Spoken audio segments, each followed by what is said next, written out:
Je 22. august.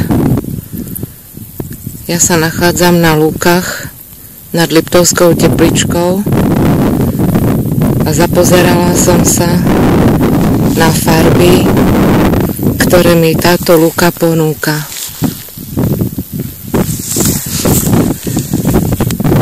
Drobné fialové kvietky,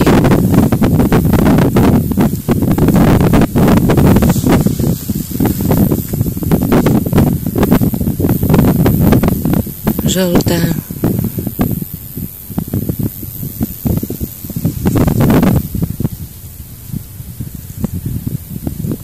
biele,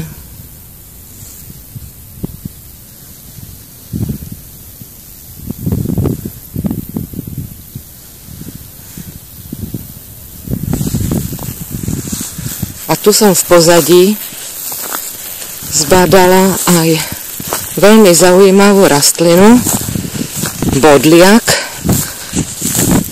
Pri slove bodliak určite sa niekomu pripomenú bodliakové také nepríjemné veci na bodliaku, ktoré ostávajú na nohaviciach. A to nie je teraz dôležité, pretože chcem vám ukázať, ako tento bodliak kvitne a akú má nádhernú, krásnu farbu, ktorá ma veľmi zaujala.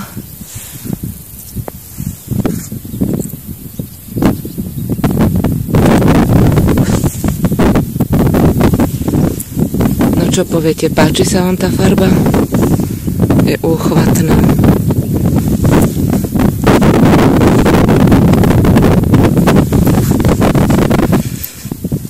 Vedľa fialová ďatelinka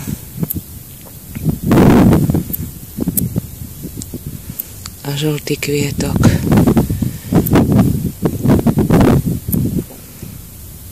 Jemne fúka vietor, je jemne pod mrakom a ja som milo prekvapená nad tým, akú farbu kvetu má bodliak.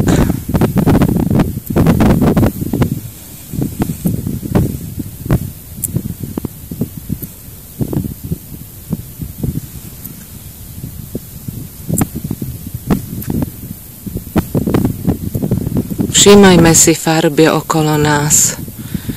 I takýto bodliak, ktorý ma zaujal, je pre mňa veľmi liekom nielen na oči, ale aj na dušu. Farby veľmi vedia ovplyvniť naše emócie, naše každodenné problémy nám lepšie odchádzajú pri farbách a farby liečia.